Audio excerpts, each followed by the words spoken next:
सुप्रभात। हमारे जितने भी हिंदी पाठक हैं, दोस्तों साथियों, आज आपके समक्ष हम थोड़ा सा ब्रज भाषा के बारे में चर्चा करेंगे। आज हम एक प्रश्न पढ़ रहे थे, मेरे मित्र, मेरे दोस्त। ब्रज भाषा का क्षेत्र नहीं है, ये आपके सामने प्रश्न है। इस प्रश्न को हमने पढ़ा तो हम इसमें उलझ गए। मेरे दोस्त, एक बार देखें, ब्रज भाषा का क्षेत्र नहीं है, प्रश्न आपके समक्ष है, तो इसमें हम थोड़ा सा उलझ गए। और कितनी देर उलझे रहे मेरे दोस्त? 2 घंटे। तो 2 घंटे हमने उलझा रहा। उलझने के बाद कुछ हमने निष्कर्ष पर पहुंचने की कोशिश की, तो सोचा कि थोड़ा आपके साथ भी शेयर किया जाए। ये ब्रज भाषा है हमारा। ब्रज भाषा का मुख्य क्षेत्र है, ये सारे जिले हैं। ये हमारे जो हमारा पश्चिमी उत्तर प्रदेश है, वो इसके जिले हैं। यह ब्रज भाषा हमारा शुद्ध है, ध्यान दीजिएगा मेरे दोस्त, मेरे मित्र। यह ब्रज भाषा शुद्ध है, यह ब्रज भाषा हमारा शुद्ध है। ये पश्चिमी उत्तर प्रदेश के हमारे कुछ जिले हैं। इसको आप पढ़ सकते हैं या फिर शॉर्ट शीट ले लीजिएगा, बाद में भी पढ़ सकते हैं। मैंने इन जिलों को लिखा है। आते हैं हम नेक्स्ट पेज पर। ये भी जिला उन्हीं में से लगा है। तो हमारा जो पश्चिमी उत्तर प्रदेश है, और इसके बाद हम आ जाते हैं राजस्थान पर। क्योंकि मेरे दोस्त, जो यहाँ पर लिखा है धौलपुर, मथुरा, आगरा और धौलपुर और सरगुजा, तो सरगुजा तो छत्तीसगढ़ में है। तो हम आज रटने की प्रवृत्ति न रखने के बजाय हम इसकी तह तक जाने की कोशिश की कि ब्रजभाषा क्या है, कहाँ से किन किन जिलों में बोली जाती है। मेरे जानने का मकसद, मेरे हिंदी पाठक, सिर्फ यही है। हम आपसे निवेदन करेंगे, सिर्फ आप 4 मिनट समय दे दीजिए। हमें लाइक और सब्सक्राइब की कोई जरूरत नहीं है। यह हमारा प्रदेश है राजस्थान। इन राजस्थान प्रदेश के हमारे जिले हैं, भरतपुर है, धौलगिरी है, करौली, और इस जिले के कुछ भाग हैं, जिसको हम हिंडौन सिटी के नाम से भी जानते हैं। मेरे दोस्त, तो हम चलते हैं हम अगले पेज पर। और भाषा का हमारा क्षेत्रीय रूप है, अर्थात जो भाषा का क्षेत्रीय रूप होता है उसको हम उपभाषा कहते हैं। क्या कहते हैं? उपभाषा। तो भाषा का क्षेत्रीय रूप को हम उपभाषा के रूप में जानते हैं। एक एक पॉइंट पे दोस्तों मैं आज बात करूंगा। मैं जितना देर उलझा रहा, जहां तक मैं उलझता गया, मैं वहां तक बिल्कुल उसकी तह तक जाने की कोशिश की। और मेरे विचार में आया कि मैं आज अगर उलझा हूँ, अभी अभी तुरंत इसके पहले मैं 2 घंटे तक अपना बनाया ये सारी चीजों को, फिर इस पर मैंने लिखा, क्योंकि लैपटॉप हमको भी चलाना नहीं आता है, मैंने कलम से ही लिखा। मेरे दोस्त, एक गांव स्तर पर बोली जाने वाली जो भाषा होती है, गांव स्तर पर उपबोली बोली जाती है। ध्यान देना, मैं एक एक की पॉइंट लिखा हूँ आपके लिए और खुद के लिए भी। जिला स्तर पर बोली बोली जाती है। बोली का क्षेत्रीय रूप उपबोली होता है, और उपभाषा का क्षेत्रीय रूप बोली होता है। ध्यान दीजिएगा, जो मैंने चीजों को लिखा है बिल्कुल निचोड़ लिखा है। गांव स्तर पर उपबोली बोली जाती है, जिला स्तर पर बोली बोली जाती है, और बोली का क्षेत्रीय रूप उपबोली है, और उपभाषा का क्षेत्रीय रूप बोली है। भाषा का क्षेत्रीय रूप उपभाषा होता है। जैसे हमारी हिंदी है, हिंदी हमारी राजभाषा है। मेरे दोस्तों, कुछ प्रदेशों में हिंदी हमारी बोली जाती है, ना कि हमारे देश में जितने प्रदेश हैं सब में बोली जाती है। मुख्य रूप से 9 प्रदेशों में बोली जाती है। जैसे हमारा हो गया उत्तर प्रदेश, हो गया बिहार, हो गया दिल्ली, हो गया और उत्तराखंड, हो गया छत्तीसगढ़, हो गया और कुछ और 2-3 जिलों में, वो 2-3 प्रदेश हैं, वहीं पर हमारी एक हिंदी भाषा का है। चलते हैं हम अगले पेज पर। जिला स्तर पर बोली बोली जाती है। ध्यान दीजिएगा, जिला स्तर पर बोली, जो हमारा जिला होता है। राज्य स्तर पर उपभाषा, जैसे हमारी हिंदी राजभाषा है। मेरे दोस्त, हिंदी हमारी क्या है? राजभाषा है, राष्ट्रभाषा नहीं है। हिंदी हमारी राजभाषा है। राजभाषा का मतलब होता है कुछ राज्यों की हमारी हिंदी है, ना कि सब हमारे जितने 28 राज्य हैं सब में बोली जाती है। तो जिला स्तर पर बोली, राज्य स्तर पर उपभाषा, देश स्तर पर भाषा। और हमारे घुमक्कड़ बाबा थे, जिसको हम राहुल सांकृत्यायन के नाम से जानते हैं। ये हमारे घुमक्कड़ बाबा हैं, राहुल सांकृत्यायन ने खड़ी बोली को कौरवी बोली का नाम दिया। ठीक है, तो क्यों भाई गड़बड़ हो रहे हो? नंबर 5, ये हमारे मध्य प्रदेश के कुछ जिले हैं जहां पर ब्रजभाषा बोली जाती है। उत्तर प्रदेश के जो हमारे जिले हैं उसको मैंने आपको इससे पहले दिखा दिया है कि मध्य प्रदेश के हमारे कुछ जिले हैं। मैं इस पे उलझा था, इन 4 क्वेश्चनों पे। मैंने सोचा कि आज मैं जब तक इसका निष्कर्ष नहीं निकाल लूंगा, ब्रजभाषा तुम कहाँ कहाँ बोली जाती हो, कहाँ कहाँ तुम्हारा प्रचार प्रसार है, तब तक मैं आज बैठूंगा नहीं। ये मध्य प्रदेश है। जो हमारे मध्य प्रदेश के बालक बालिका होंगे वो तो जानते ही होंगे, भिंड है, मुरैना है, ग्वालियर, और ये हमारा हरियाणा है। हरियाणा दिल्ली के कुछ दक्षिणी इलाके, फरीदाबाद, गुड़गांव और मेवात, यहाँ हमारी ब्रजभाषा बोली जाती है। ठीक है, उत्तराखंड हमारा हो गया, जो भी हमारा नया प्रांत बना है। पिथौरागढ़, बागेश्वर धाम, अल्मोड़ा, चंपावत, नैनीताल, देहरादून और उधम सिंह नगर, उत्तरकाशी, रुद्रप्रयाग और अगला हमारा हो गया अपभ्रंश का रूप। मेरे दोस्तों एक शब्द मिला अपभ्रंश, फिर मैं इसके उलझ गया। चलो बोला भाई आज आपको भी मैं निकाल लेता हूँ, तुम क्या क्या अपना रूप दिखाए हो। तो मेरे दोस्तों क्या चीजें हमको मिली, पतन, गिरावट, बिगड़ना, विकृत, बिगड़ा हुआ रूप, प्राकृत भाषा के बाद की भाषा, प्राकृत भाषा के बाद की भाषा। अभी इसको भी बताते हैं, ये जो प्राकृत मिली ना, यहाँ भी मैं उलझ गया, प्राकृत भाषा पे भी उलझा, अभी इसको भी बताता हूँ। तो अपभ्रंश भारतीय भाषाओं के मध्यकाल की अंतिम अवस्था थी। इसमें 8 स्वर थे जो हमारी अपभ्रंश थी, छोटा आ, बड़ा आ, छोटी ई, बड़ी ई, छोटा ऊ, बड़ा ऊ, ए, यानी जिसको हम ए और ओ, ये हमारे और हमारे सभी मूल स्वर थे। ठीक है, ये हमारे क्या है, सभी मूल स्वर है। जिन स्वरों के उच्चारण में सबसे कम समय लगता है हम उनको मूल स्वर कहते हैं। ये हमारे क्या है, अपभ्रंश के रूप हैं। अब थोड़ा थोड़ा हमने लाइन पे आना शुरू किया। जब यहाँ में पहुंच गया सौरसेनी अपभ्रंश, अर्धमागधी अपभ्रंश, मागधी अपभ्रंश, 85 को हम नागर के नाम से भी जानते हैं, खास अपभ्रंश है। ब्राह्मण है, महाराष्ट्र, ये कुल हमारे 7 भेद है भोलानाथ तिवारी के अनुसार। ये अपभ्रंश का इनको वाल्मीकि कहा जाता है। ये हमारे जो स्वयंभू काका है और ये कौन है, जैन कवि भी, जैन कवि के नाम से भी जाने जाते हैं। एक एक डिटेल, एक एक क्वेश्चन आपके बनेंगे। इन्होंने क्या लिखा है, पावनचरित कब लिखा है, 8वीं सदी में। चलो भाई आगे आते हैं। संस्कृत, अभी बीच में अपभ्रंश हमको मिला था मेरे दोस्त, जब मैंने अभी अपभ्रंश का रूप बताया था, क्या होता है, बिगड़ा हुआ रूप होता है, गिरा हुआ रूप होता है, गिरावट होता है। जब अपभ्रंश वहां मिला तो मैंने अपभ्रंश को खोजना शुरू किया, भाई अपभ्रंश तुम कहाँ हो, तुम्हारा जन्म कैसे हुआ, किसके बाद आपका जन्म हुआ। तो यहाँ तक मैं चला गया खोजते खोजते। तो सबसे पहले हमारी मिली देवभाषा, यानी कि आर्य भाषा के, जिसको हम आर्य भाषा के नाम से भी जानते हैं। इनको हम देवभाषा भी कहते हैं। ठीक है, देवभाषा है और इन्हीं का नाम आर्य भाषा भी है मेरे दोस्त, मेरे मित्र। ठीक है, अभी हमको लैपटॉप चलाना भाई नहीं आता है, साफ सुथरा बात है, क्लियर बात है। इन्हीं को हम देवभाषा कहते हैं, इन्हीं को आर्य भाषा कहते हैं। तो आ गए भैया 1500 BC से लेकर के 500 ईसा पूर्व, और इसके बाद पाली हमको मिली फिर 500 ईसा से 1 ईस्वी, प्राकृत मिली 1 ईस्वी से लेकर के 500 ईस्वी। यहाँ पर हमारी मिल गई अपभ्रंश, जो भी इसके पहले मैंने आपको दिखाया था। यहाँ जो हमारा ये हमारा अपभ्रंश है, अपभ्रंश का अर्थ पतन, गिरावट, बिगड़ना, विकृत, बिगड़ा हुआ, प्राकृत भाषा के बाद की भाषा। दोस्तों जब प्राकृत के बाद की भाषा हमको मिली तो मैं फिर चक्कर में पड़ा कि भाई तुमको मैं खोजूंगा, तुम बाद में आई हो तो कैसे आई हो, मैं तुम्हारा भी निचोड़ निकालूंगा। ठीक है, इसके बाद फिर मैं यहाँ आ गया अपभ्रंश के रूप, इसको आप देख चुके हैं, यहाँ आ गया। तो पता चला मैं इसको खोजते खोजते मिल गई हमको प्राकृत के बाद की भाषा अपभ्रंश। क्योंकि यहाँ पर 1 ईस्वी से हमारा ईस्वी शुरू हो गया, जैसे हमारा 2024 चल रहा है, 1 ईस्वी से 500 ईस्वी, और ये 500 ईस्वी से 1000 ईस्वी। जिसके बाद अवहट, अवहट में जो हमारे अवहट में जो हमारे लिखा है, क्या नाम है उनका, अभी याद नहीं आ रहा है, अभी याद आएगा बताएंगे।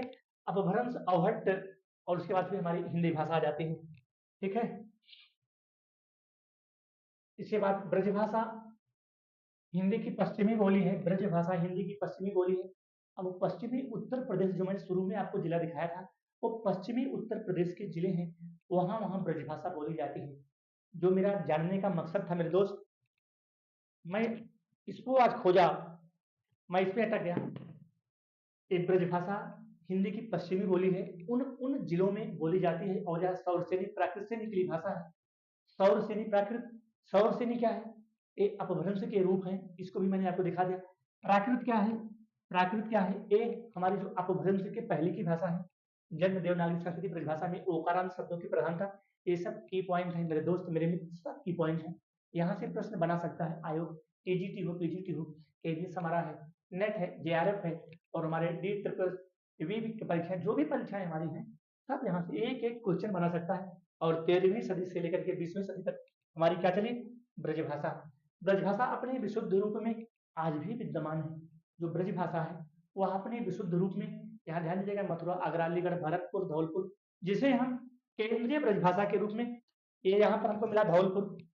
तो धौलपुर तक हम पहुंच गए हमने भाई। मैंने सोचा कि मैं कितने जिलों को याद करूं, ये पता नहीं कौन कौन से जिलों में बोली जाती है, तो मैंने प्रदेशों को खोजना शुरू किया और खोजते खोजते मैं प्रदेश पे गया, फिर प्रदेश से जिलों पे गया, तो चीजें हमारी समझ में भाई आ गई। मैंने सोचा कि थोड़ा सा आप तक शेयर करूं। ब्रज भाषा इन जिलों की प्रधान भाषा है। जो हमारी ब्रज भाषा है इन जिलों की प्रधान भाषा है। दोस्तों ध्यान दीजिएगा, आप पढ़ सकते हैं, इसको आप शॉर्ट स्क्रीन ले सकते हैं। और गंगा के पास इसका प्रचार बदायूं बरेली नैनीताल की तराई वाला क्षेत्र, उत्तराखंड के उधम सिंह नगर। ठीक है, अगले पेज पर हम आ जाते हैं। वंश भास्कर के रचयिता, बहुत बेहतरीन क्वेश्चन है दोस्तों, नया क्वेश्चन है, ये बना सकता है क्योंकि रिपीटेड क्वेश्चन आधार तो है मेरे और आपके पढ़ने के लिए, लेकिन जरूरी थोड़ी है कि सारे क्वेश्चन को उठा के दे दे, कहीं दो चार क्वेश्चन आते हैं। वंश भास्कर के रचयिता हमारे सूरजमल हैं और इन्होंने ब्रज भाषा का जो क्षेत्र माना, ठीक है, दिल्ली व ग्वालियर, जो ग्वालियर हमारा मध्य प्रदेश में पड़ता है, दिल्ली व ग्वालियर के बीच का माना, और एक गुड़गांव। अब ब्रजभाषा जब हमने निकाल लिया कि ब्रजभाषा किन प्रदेशों के किन किन जिलों में बोली जाती है, तो किस रूप में बोली जाती है, उसकी भाषा क्या है दोस्तों, तो गुड़गांव में बोली जाती है। क्या बोली जाती है, तमाशा देखने को गए हो, अलीगढ़ में बोली जाती है छोरा, गांव को आयो बहुते बोलो, इस रूप में बोली जाती है। जो हमारे अलीगढ़ के बालक बालिका होंगे, हमारे जो गुड़गांव से जुड़े होंगे, वो निश्चित ही बात इस भाषा को समझते होंगे। छोरा गांव को आयो बहुते बोलो, और यहाँ तमाशा देखने को गए हो। इसके बाद मथुरा में कैसी बोली जाती है ब्रजभाषा, बुछोरा मेरे घर पे चले गए, बुछोरा मेरे घर पे ही चले गए। भरतपुर में कैसी बोली जाती है, वो छोरा तू कहाँ घर पे, मैं हो सकता है मुझसे भी उच्चारण में त्रुटि हो रही हो, हम क्षमा चाहेंगे। वो छोरा तू कहाँ करे हो, ये ब्रज भाषा में क्या कहेगा, छोरा जाइगो ब्रज भाषा में है छोरा जाइगो, तो एक छोरी जाएगी हो जाएगा। और एक कन्नौजी भाषा में, जो कन्नौजी भाषा है क्या है, लड़का जई है, बिटिया जई है। जो जैसे हम लोगों का उत्तर प्रदेश जिला है प्रतापगढ़, तो ये भाषाएं बोली जाती हैं। लड़का इसका मतलब है, भले ही हमारा प्रतापगढ़ या भी हमारा अवधि का क्षेत्र, लेकिन यहाँ भी कन्नौजी का भी रूप मिलता है, तो लड़का जई है बिटिया जई है। ठीक है, और इसके बाद हम आ जाते हैं, हाँ ठीक है, अपभ्रंश। मेरे मित्र मेरे दोस्त, आपको आनंद आ जाएगा, मजा आ जाएगा, बस इसको देखते रहिएगा, इसको मत भूलना। मैं एक क्वेश्चन की वजह से आज मैंने 2 घंटे श्रम किया और सोचा कि आप तक पहुंचाने की कोशिश करूंगा।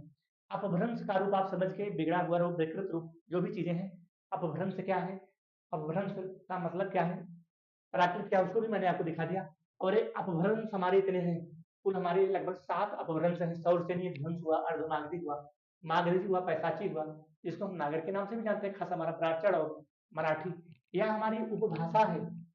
ध्यान देना मेरे दोस्त, भाषा देश स्तर पर होती है, उपभाषा राज्य स्तर पर बोली जाती है। भाषा देश स्तर पर होती है, उपभाषा राज्य स्तर पर होती है। और ये हमारा क्या है, ये सब अपभ्रंश के रूप हैं भोलानाथ तिवारी के अनुसार। और यह हमारा जो बोली है, ये बोली हमारी जिला स्तर पर होती है। किस पर होती है, जिला स्तर पर। इसको आप दिमाग में रखिएगा। आज मैंने मेहनत किया तो फिर हमको भी और समझ में आया, मैंने सोचा कि आप तक शेयर करूंगा। ये अपभ्रंश हमारे हैं। अब यहाँ प्रश्न बना लेगा कि पश्चिमी हिंदी का, जो पश्चिमी हिंदी किस अपभ्रंश का रूप है, तो फिर रटने से काम नहीं चलेगा मेरे दोस्त। अगर टाइम है तो पढ़ो इसको, 60 वीडियो तो भाई है नहीं। पश्चिमी हिंदी किस अपभ्रंश की मानी जाती है, तो सौरसेनी अपभ्रंश की है। पूर्वी हिंदी का जन्म किस अपभ्रंश से हुआ है, यहाँ प्रश्न बनाएगा ना। या फिर बिहारी हिंदी का जन्म किस अपभ्रंश से हुआ है, या फिर राजस्थानी हिंदी का जन्म किस अपभ्रंश से हुआ है। तो इन चीजों को कंठस्थ करना पड़ेगा, ध्यान में बैठाना पड़ेगा। यहाँ हमको 17 बोली मिली, लेकिन हो सकता है 18 बोली हो, एक बोली का मिस हो रहा है दोस्तों, हम क्षमा चाहेंगे। थोड़ा सा आप हमको, अगर हमारा वीडियो आपको अच्छा लगे तो कमेंट करना, ओनली कमेंट। और हमको सब्सक्राइब की आवश्यकता बिल्कुल नहीं है। ये हमारी बोली है, जो हमारी बोली होती है वह जिला स्तर पर बोली जाती है। इसे कौरवी बोली है, कौरवी बोली को खड़ी बोली के नाम से भी जाना जाता है। ये हरियाणवी है, ब्रज भाषा है, बुंदेली है, कन्नौजी है, दक्षिणी है। तो मुख्य रूप से 5 ही है, 1 2 3 4 5। जो दक्षिणी भाषा है हरदेव बाहरी में हमको मिल गई थी खोजते खोजते, तो थोड़ा सा इसको हम आप अलग से रखिएगा। मुख्य रूप से यही 5 हैं, 2 3 4 और 5। ठीक है, कौरवी, हरियाणवी, ब्रजभाषा, बुंदेली और कन्नौजी। अब प्रश्न बना लेगा कि निम्नलिखित में से पश्चिमी उपभाषा के अंतर्गत कौन सी बोली नहीं है। मेरे दोस्त प्रश्न बनाएगा, क्योंकि यह हमारी उपभाषाएं हैं या हमारे अपभ्रंश हैं।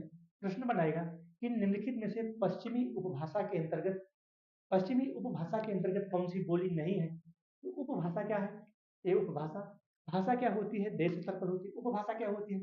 प्रदेश स्तर पर होती है। बोली कहाँ होती है? जिला स्तर पर होती है। उपबोली कहाँ होती है? गांव स्तर पर होती है। इसी प्रकार से इसका क्रम आज मैंने खोजते मैं बोला आज इसके तह तक जाऊंगा, और मैं खोज भी लिया। ये हमारी है पूर्वी हिंदी। पूछ लेगा कि पूर्वी हिंदी के अंतर्गत कौन सी बोलियां शामिल हैं, या पूर्वी की हिंदी के अंतर्गत कौन सी बोलियां नहीं है। तो हमारा अवधी, बघेली और छत्तीसगढ़ी। बिहारी हिंदी के अंतर्गत कौन सी बोलियां नहीं है? तो बिहारी हिंदी के अंतर्गत भोजपुरी, मगही, मैथिली और अंगिका को भी आप थोड़ा सा अलग रखना, क्योंकि हमको यह हरदेव बाहरी में मिला था या प्रमुख। अब इससे थोड़ा सा हमको मिला, मैंने डाल दिया, लेकिन मुख्य रूप से 3 ही है, भोजपुरी, मगही और मैथिली। तो इसको भी अलग से दिमाग में रखना है, इसको भी अलग से दिमाग में हो सकता है। कभी कभी वो विवाद का प्रश्न भी वो उठा लेता है, जो विवादित प्रश्न होते हैं उसको भी आयोग उठा लेता है, दिमाग में रखना है। और राजस्थानी जो हमारी राजस्थानी उपभाषा है, इसके अंतर्गत कौन कौन सी बोलियां हैं? मारवाड़ी, जयपुरी, मेवाती और मालवी। और जो हमारी पहाड़ी हिंदी है, इसके अंतर्गत हमारी गढ़वाली और कुमायूं। तो हम चलते हैं एटा, ठीक है। हम्म, बस हमको लगता है बस यहीं तक है मेरे दोस्त। तो हम आपसे गुजारिश करेंगे निश्चित ही हमारा वीडियो आपको समझ में आया होगा, और अगर समझ में आया होगा दोस्त, तो सिर्फ हमको कमेंट के माध्यम से बताने की कोशिश करना। ये हमारे ब्रजभाषा इन जिलों की प्रधान भाषा है, इसको भी आप शॉर्ट स्क्रीन ले सकते हैं, ठीक है। ब्रजभाषा अपने विशुद्ध रूप में आज भी इन जिलों में क्या है? केंद्रीय ब्रजभाषा के ध्यान दीजिएगा, जिसे हम केंद्रीय ब्रजभाषा कहते हैं। आज भी मथुरा, आगरा, अलीगढ़, भरतपुर और धौलपुर, ये धौलपुर कहाँ? राजस्थान में है, ठीक है। और हमारा मथुरा, आगरा, अलीगढ़, भरतपुर, ये तो हमारा उत्तर प्रदेश में है। धौलपुर कहाँ? हमारा राजस्थान में है। तो मैं धौलपुर में कितना धौलपुर रटूं, मैंने सोचा आज मैं खोज निकालूंगा, और मैंने खोज लिया। ये हमारा क्या है? ब्रजभाषा हिंदी का पश्चिमी बोली, ये ठीक है। इस प्रकार से ब्रजभाषा में ओकारांत शब्दों की प्रधानता है। पूछेगा कि ब्रजभाषा में ओकारांत या फिर अकारांत किस शब्दों की प्रधानता है, यहाँ पर ये भी प्रश्न बना लेगा, ठीक है। और इसके बाद हमारा ये इनका जन्म संस्कृत, पाली, प्राकृत, अपभ्रंश, अवहट्ट और हिंदी। बिल्कुल मैंने इसको भी निचोड़ आज खोज के निकाल लिया, क्योंकि मैं बार बार फंस रहा था दोस्तों। प्राकृत क्या है, कहाँ से आ गई? अपभ्रंश क्या है, अवहट्ट क्या है? तो मैंने इसको निचोड़ निकाल लिया। मैंने सोचा आप तक बात को पहुंचाऊंगा। ये हमारे अपभ्रंश के रूप हैं, आप देख सकते हैं। ये हमारे सौरसेनी, अर्धमागधी, मागधी, पैसाची, नागरखस, ब्राह्मण, महाराष्ट्रीय कुल हमारे 7। ये भोलानाथ तिवारी के अनुसार अपभ्रंश का वाल्मीकि और स्वयंभू हो गए, ठीक है। ये हमारे क्या हो गए? ये सभी मूल स्वर हो गए। ये हमारा हो गया अपभ्रंश का अर्थ, जो भी मैंने आपको किया है शेयर। ये हमारे क्या हो गए? उत्तराखंड के जिले हो गए। ये जहां जहां हमको ये जितनी बार हमको याद आते गए, मैंने सोचा कि आज मैं तुमको खोज के निकालूंगा और छोड़ूंगा नहीं। ये हमारे मध्य प्रदेश के जिले हैं मेरे दोस्त। अभी हमको टाइपिंग नहीं आती है भाई। ये हमारी जिला स्तर पर बोली, जिला स्तर पर हमारी बोली होती है। राज्य स्तर पर उपभाषा होती है, ध्यान रखना, इसको दिमाग में बैठा लेना। राज्य स्तर पर उपभाषा होती है, देश स्तर पर भाषा होती है। बस वही तो, उसमें पूरा चार्ट बना के आपको दिखा दे, एक बार चार्ट आप कंठस्थ नहीं कभी भी नहीं भूलेंगे। रटने की चीजें नहीं है मेरे दोस्त, मत रटना, बिल्कुल मत रटना, मेरा हाथ जोड़ के निवेदन है। ये वनडे एग्जाम नहीं है। जिस एग्जाम की तैयारी में आप लोग लगे हैं, वनडे एग्जाम नहीं है। ये समझने की चीजें हैं, दिमाग में सेट करने की चीजें हैं। ये घुमक्कड़ बाबा है हमारे, और हम यहाँ तक आ गए। भाषा का क्षेत्रीय रूप उपभाषा होता है। भाषा क्या है? जैसे हमारी हिंदी राजभाषा है, अंग्रेजी क्या है? हमारी इंटरनेशनल भाषा है। तो भाषा का क्षेत्रीय रूप, अब क्षेत्र का मतलब जो हमारे प्रदेश हो गए, जो हमारे जिले हो गए, उसी की रूप बढ़ती हुई चली जाती है, ठीक है। हम यहाँ तक आ गए, और उसके बाद हम यहाँ आ गए। ये जो हमारे जिले हैं, देखो यहाँ पर मेरे दोस्त, यहाँ देखो, ये धौलपुर मिला ना, धौलपुर। ये धौलपुर कहाँ मिला? ये राजस्थान में हमको मिला। अब हम धौलपुर थोड़ी रटेंगे, अब इन जिलों को दिमाग में सेट कर लेंगे, भैया राजस्थान के इतने जिलों में ब्रजभाषा हमारी बोली जाती है। रटना नहीं है। हमारा भरतपुर हो गया, धौलपुर हो गया, करौली, और जिले के कुछ भाग, जैसे हमारा हिंडौन सिटी है, जो हमारे राजस्थान के बालक बालिका जुड़े होंगे वो तो जानते ही होंगे। और इसके बाद हमारा आ जाता है, ठीक है, ये हमारे जिले हो गए। ये ब्रजभाषा का मुख्य क्षेत्र जो हमारा पश्चिमी उत्तर प्रदेश है, इन जिलों में भी क्या है, कुछ हद तक हमारी ब्रजभाषा बोली जाती है। तो दोस्तों, अगर हमारा वीडियो आपको अच्छा लगा हो तो मेरे दोस्त सिर्फ कमेंट करके बताना कैसा लगा आपको आज की हमारी मेहनत, क्योंकि आज मैंने लगभग इस पर 3 घंटे का समय दिया है। धन्यवाद। और मैंने इनको एक बार देखते हैं आप लोग, मैंने इनको खोजा और खोज के मैंने इनको निकाल के रख दिया। धन्यवाद। जय हिंदी माता की, जय भारत माता की।